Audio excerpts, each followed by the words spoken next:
नमस्कार. मी भाऊ तोरसेकर. तुम्ही बघत आहात प्रतिपक्ष. मित्रांनो, आमच्या सल्ल्याला कोणी फारसं विचारतं असं नसतं. पत्रकार, विश्लेषक जे काय बडबडतात त्याविषयी सामान्य माणसं कदाचित आस्थेने ऐकत असतील की बाबा हा म्हणतो तर याचा पुढे काय परिणाम होईल, राजकारणाचा कुठच्या पक्षावर, कुठल्या नेत्यावर काय परिणाम होईल.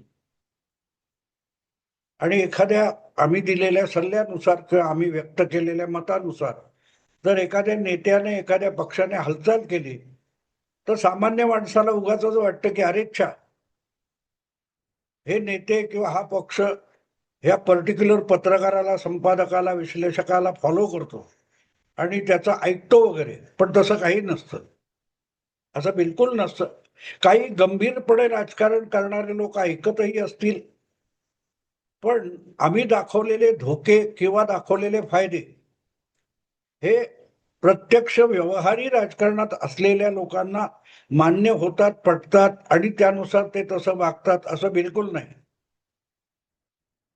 पण असे सल्ले देणं, याविषयी मतप्रदर्शन करणं हे आमचीही गरज असते, तो आमचा स्वभाव असतो, व्यवसाय पण असतो. मी आता पूर्णपणे पत्रकार नाही, निवृत्त झालेला आहे. पण म्हणतात ना, खुजली असते, हौस असते, तसा हा उद्योग आमचा चालू राहतो. तर सांगायचा उद्योग हेतू असा की नेते किंवा पक्ष हे त्यांच्या त्यांच्या उद्दिष्टानुसार, हेतूनुसार, मतलबानुसार आम्ही सुचवलेल्या काही गोष्टी उचलतात किंवा काही गोष्टींकडे साफ दुर्लक्ष करतात. हा, पुढे नुकसान झालं की आम्ही मोठे छाती ठोकपणे सांगतो की बघा, आमचं ऐकलं असतं तर ह्याचं एवढं नुकसान झालं नसतं. पण कदाचित आमच्या ऐकण्यामुळे त्यांचं नुकसानही होऊ शकतं. मला अनेक जण थोडंफार परिचित झालेले राजकीय नेते सल्ला वगैरे मागतात, मी नाकारणार नाही. पण मी त्यांना ठामपणे सांगतो, मी माझं मत व्यक्त करीन, पण म्हणून माझं मत हे 100% बरोबर असेल असं नाही.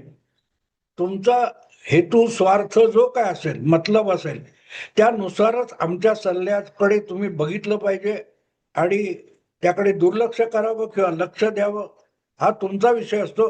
निर्णय तुम्ही घ्यायचा असतो. आम्ही काहीतरी ठरवायचं आणि तुमचं नुकसान झालं तर जबाबदारी आमच्या डोक्यावर येत नाही. त्या सगळ्या निर्णयाचे दुष्परिणाम जर त्या पक्षाला, त्या नेत्याला भोगावे लागणार असतील तर त्यांनी आमचा सल्ला ऐकावा, आवश्यक तिथे गंभीर घ्यावा, नसेल तिकडे साफ दुर्लक्ष करावं, हे मी स्वतःच सांगतो. आणि तरी आम्ही हा उद्योग करत असतो, मी पण करत असतो.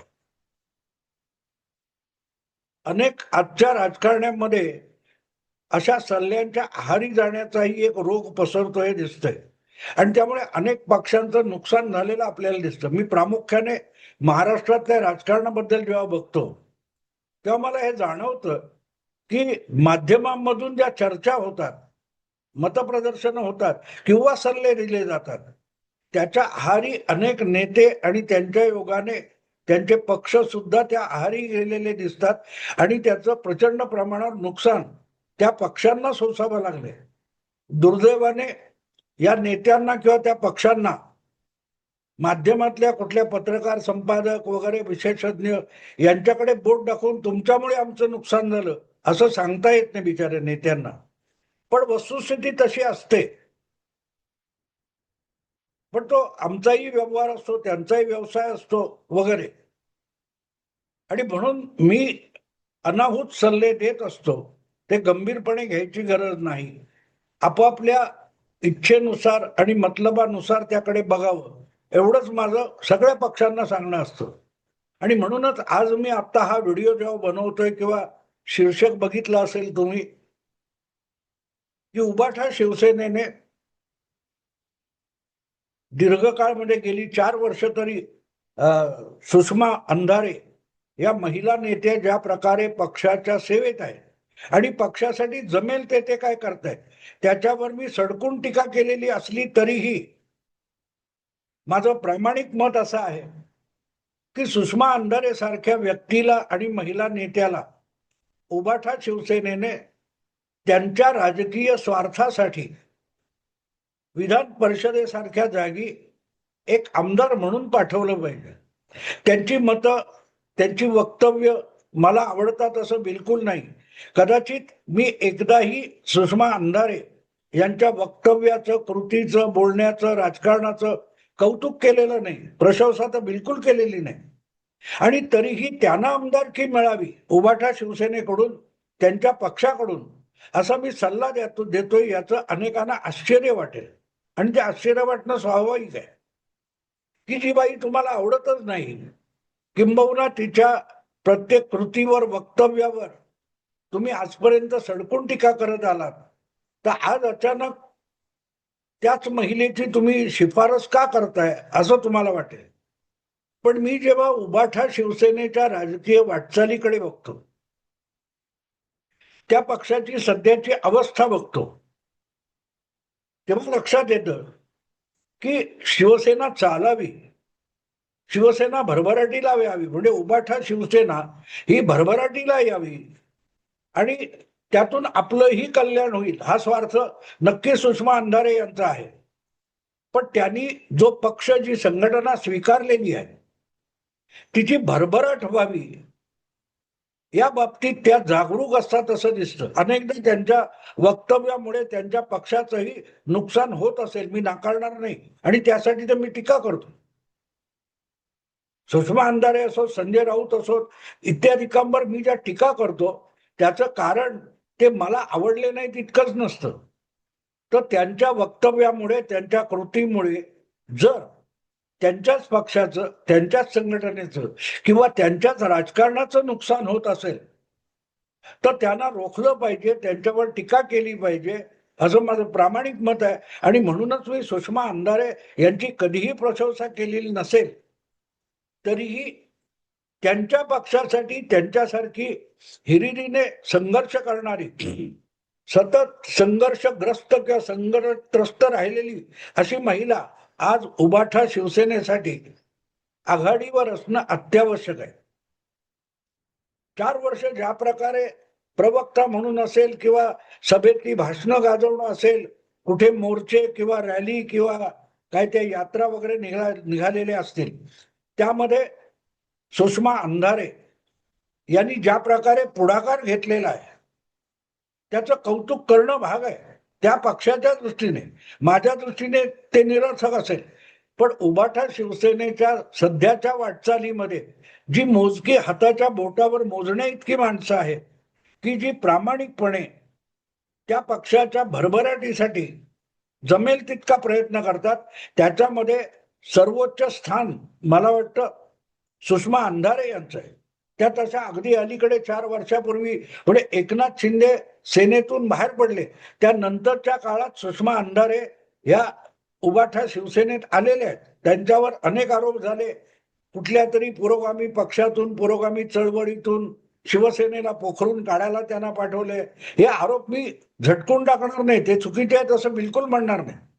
पण आपली पूर्वीची विचारसरणी, आपण ठाकरे कुटुंबाच्या 3 पिढ्या यांच्यावर केलेली अश्लाघ्य टीका, हे सगळं असताना सारवासारव करून ज्या प्रकारे सुषमा अंधारे या सगळ्या शिवसेनेच्या, उभाठा शिवसेनेच्या वाटचालीमध्ये टिकून राहिलेल्या आहेत आणि प्रयत्नशील असतात, मला वाटतं आजच्या उभाठा शिवसेनेला अशा 100 तरी सुषमा अंधारे वेगवेगळ्या पातळीवर मिळाल्या पाहिजेत.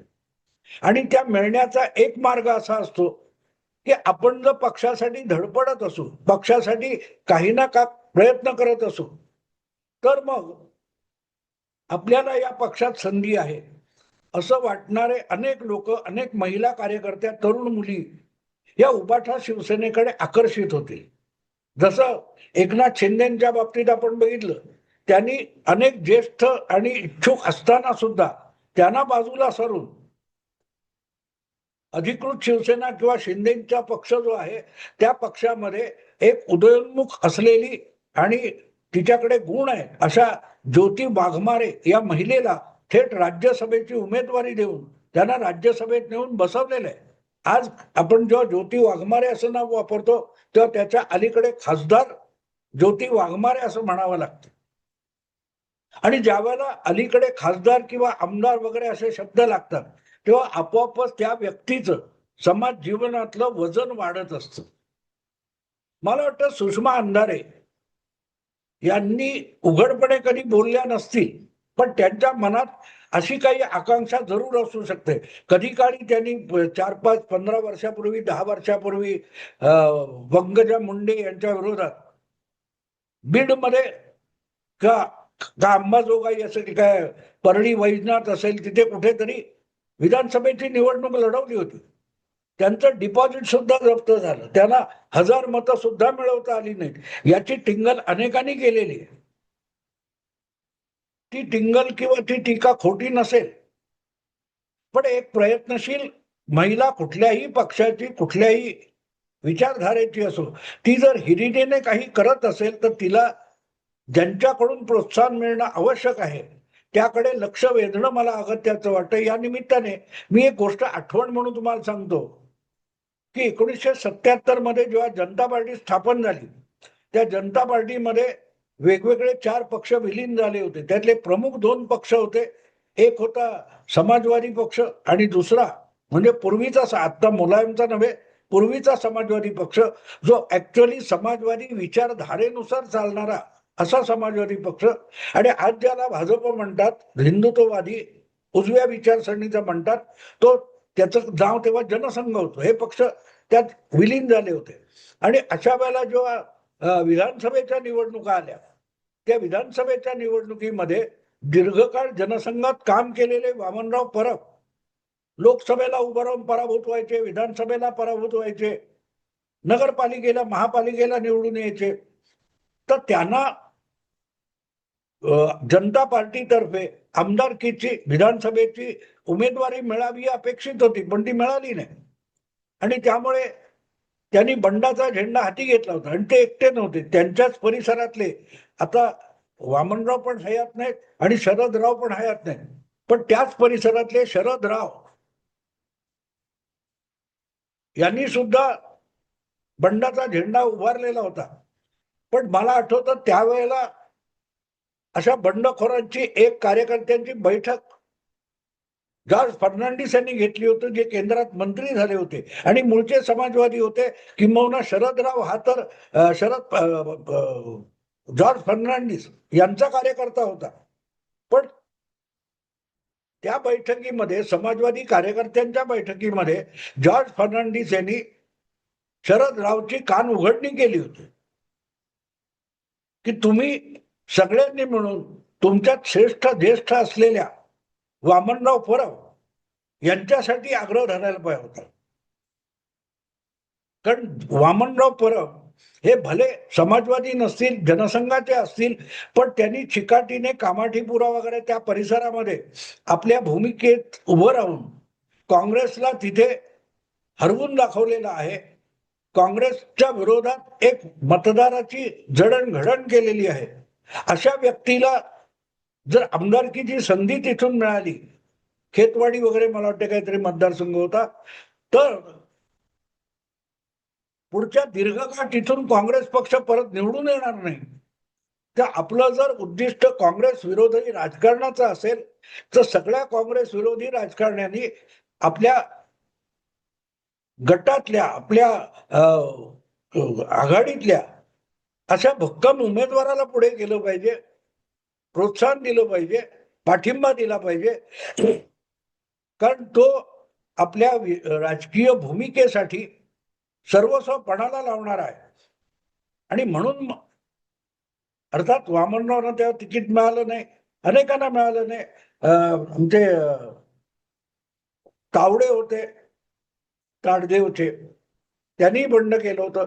सांगायचा हेतू मित्रांनो असा होता की सुषमा अंधारे यांच्या राजकीय भूमिका मला पटत नसतील, पण त्या आपल्या पक्षासाठी समर्पित असतील आणि जे जे काही उभाठा शिवसेनेसाठी करायला उतावळे असतील, उत्सुक असतील आणि काही हातचं न राखता स्वतःला झोकून देत असतील, तर मला असं वाटतं की उभाठा शिवसेनेच्या भविष्यातल्या राजकारणामध्ये प्रियंका चतुर्वेदी यापेक्षा सुषमा अंधारे सारखी महिला कार्यकर्ता ही उद्धव ठाकरेंना उपयुक्त ठरणार आहे. किंबहुना असे कार्यकर्ते जेव्हा स्वतःला झोकून देतात तेव्हा पक्षाची एक ताकद बनते आणि मग त्या पक्षाच्या ताकदीतून जे झाड निर्माण होतं त्याच्यावर बसायला अनेक कावळे चिमण्या येत असतात. पण त्या झाडाची पाळं मुळं रुजवायला राबणारे कार्यकर्ते आवश्यक असतात, समर्पित कार्यकर्ते आवश्यक असतात आणि सुषमा अंधारेमध्ये मला ती चमक दिसते, त्यांची धडपड तशी दिसते. त्यामुळे अनिल परब असतील किंवा आणखीन कोण असतील, दानवे वगैरे मला कल्पना नाही फारशी, पण अशा लोकांपेक्षा या क्षणी जी काय एक विधान परिषदेची जागा शिवसेनेच्या वाट्याला येणार असेल आणि उद्धव ठाकरे जर परत एकदा न उपस्थित राहण्यासाठी आमदार होणार असेल तर त्यांनी स्वतःला बाजूला करून सुद्धा सुषमा अंधारे यांच्यासारख्या महिलेला विधान परिषदेत जाण्याची संधी दिली पाहिजे. अगदी जर शिंदेच्या बाजूने नीलम गोरे वगैरे किंवा आणखीन त्या कायंदे वगैरे येत असतील तर त्यांच्याशी टक्कर द्यायला विधान परिषदेमध्ये उभाठा शिवसेनेला सुषमा अंधारे या अत्यंत आक्रमक लढवय्या कार्यकर्त्या म्हणून आमदार म्हणून पुढे येऊ शकतील आणि त्याचा फायदा आपोआपच त्यांच्या पक्षाला भविष्य काळात होऊ शकेल. आणि म्हणून मला असं वाटतं की सुषमा अंधारे यांना उद्धव ठाकरेंनी संधी दिली पाहिजे. जी काही एक जागा येते पण एक जागेतून 4 जागा होऊ शकतील. एक भुजबळ निवडून आला पण पुढच्या 5 वर्षानंतर 50 आमदार शिवसेनेचे निवडून आले होते. कारण जे भुजबळांमध्ये स्पिरिट होतं ते काही अंशी आज सुषमा अंधारेमध्ये दिसते. अर्थात हा माझा सल्ला, त्याच्याकडे लक्ष दिलं जाईल असं बिलकुल नाही, पण वाटलं ते सांगावं. राजकारण अभ्यासणाऱ्या, समजण्याची इच्छा असणाऱ्यांना, कार्यकर्त्याकडे, नेत्याकडे, पक्षाकडे, पक्षांच्या भूमिकेकडे, पक्षाच्या कार्यवाहीकडे कसं बघावं हे नागरिकांना कळावं असं मला वाटतं, समजावं असं वाटतं. म्हणूनच अशा प्रकारचे व्हिडिओ मी करतो. आवडलं तर लाईक करा, शेअर करा आणि प्रतिपक्षाला सबस्क्राईब करा.